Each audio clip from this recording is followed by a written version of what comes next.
ሰላም ሰላም ውድ የእውቀት አድማስ ቤተሰቦች ሰላማችሁ ይዛ እንዴት ናችሁ? በዚህ ቻናል አማርኛ፣ እንግሊዘኛ፣ ሂሳብና ሌሎች ትምህርቶችን በኢሞ፣ በቴሌግራም፣ በዋትሳፕ እና በጉግል ሚት ከጀማሪ እስከ ከፍተኛ ያሉ ተማሪዎችን እያስተማርን እንገኛለን። ስለሆነም በየትኛውም ዓለም ሆናችሁ መማር የምትፈልጉ ፕላስ 251ን እያስቀደማችሁ በ978 40 92 73 ደውላችሁ በመመዝገብ በቀጥታ መማር ትችላላችሁ።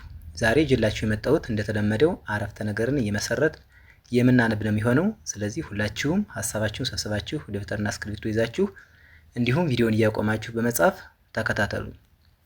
ወደ ክላሳችን ሳልፍ ሀብት ሲኖርህ ተሰሚነት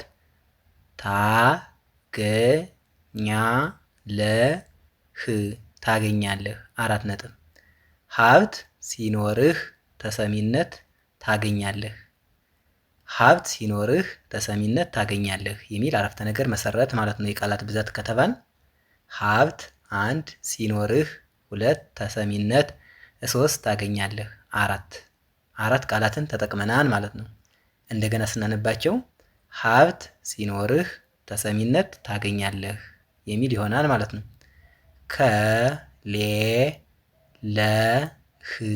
ከሌለህ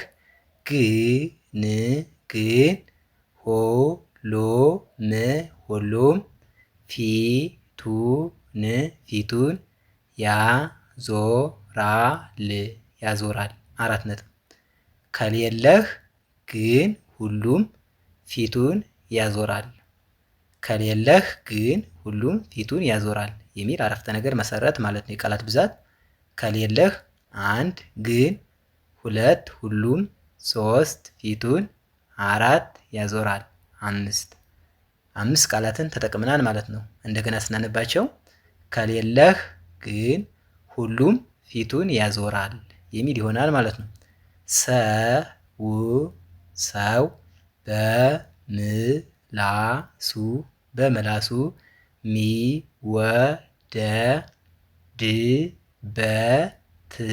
የሚወደድበት ጊዜ ነው። አራት ነጥብ።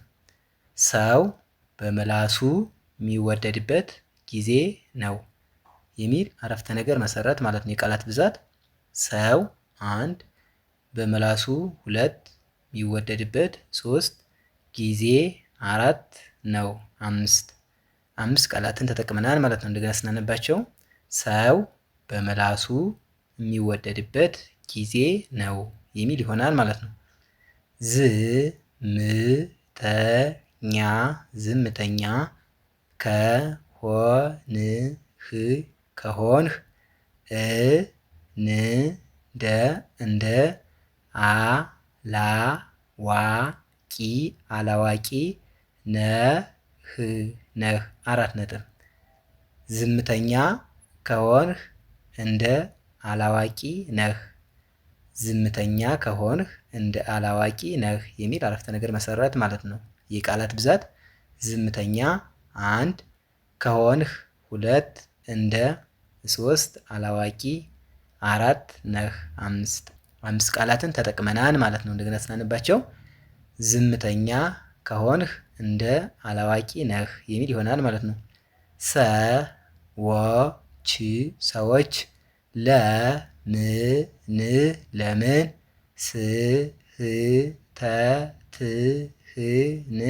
ስህተትህን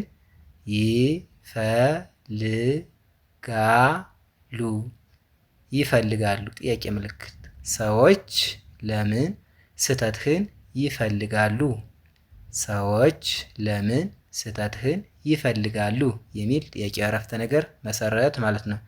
የቃላት ብዛት ከተባል ሰዎች 1 ለምን 2 ስህተትህን 3 ይፈልጋሉ 4 ቃላትን ተጠቅመናል ማለት ነው። እንደገና ስናነባቸው ሰዎች ለምን ስህተትህን ይፈልጋሉ የሚል ይሆናል ማለት ነው። ቆይ ግን ምን ጥቅም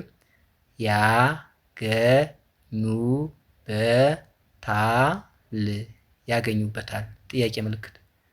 ቆይ ግን ምን ጥቅም ያገኙበታል?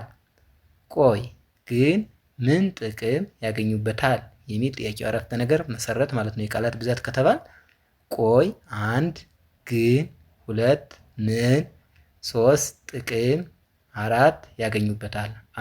አምስት ቃላትን ተጠቅመናል ማለት ነው። እንደገና ስናነባቸው ቆይ ግን ምን ጥቅም ያገኙበታል የሚል ይሆናል ማለት ነው።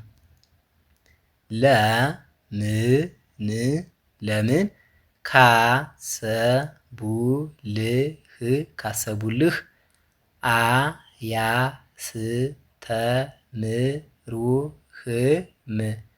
አያስተምሩህም። ጥያቄ ምልክት። ለምን ካሰቡልህ አያስተምሩህም? ለምን ካሰቡልህ አያስተምሩህም የሚል ጥያቄ የአረፍተ ነገር መሰረት ማለት ነው። የቃላት ብዛት ከተባል ለምን 1 ካሰቡልህ 2 አያስተምሩህም። ሶስት ቃላትን ተጠቅመናል ማለት ነው። እንደገና ስናነባቸው ለምን ካሰቡልህ አያስተምሩህም የሚል ይሆናል ማለት ነው። ጠቅላል ስናደርጋቸው ሀብት ሲኖርህ ተሰሚነት ታገኛለህ፣ ከሌለህ ግን ሁሉም ፊቱን ያዞራል። ሰው በምላሱ የሚወደድበት ጊዜ ነው። ዝምተኛ ከሆንህ እንደ አላዋቂ ነህ። ሰዎች ለምን ስህተትህን ይፈልጋሉ? ቆይ ግን ምን ጥቅም ያገኙበታል? ለምን ካሰቡልህ አያስተምሩህም? የሚሉ ጥያቄያዊ አረፍተ ነገሮችና አዎንታዊ አረፍተ ነገሮችን መመስረትና ማንበብ ችለናል ማለት ነው። የዛሬ ክላሳችን ይህን ይመስላል። ቪዲዮውን እያያችሁ ላይክ፣ ሼር፣ ሰብስክራይብ በማድረግ ቤተሰብ ሁኑ። በአጭር ጊዜ ማንበብና መጻፍ የምትፈልጉ ደግሞ በቀን 1 ሰዓት በሳምንት 5 ቀን እያስተማር እንገኛለን። ስልክ ቁጥራችን ከቪዲዮ በታች ስላለ በኢሞ በቴሌግራም እና በዋትሳፕ ደውላችሁ በመመዝገብ በቀጥታ ማር ትችላላችሁ ማለት ነው። በቀጣይ በሌላ ክላስ እስክንገናኝ ድረስ ሰላማችሁ ይብዛ። ሰላም ሁኑ። ቻው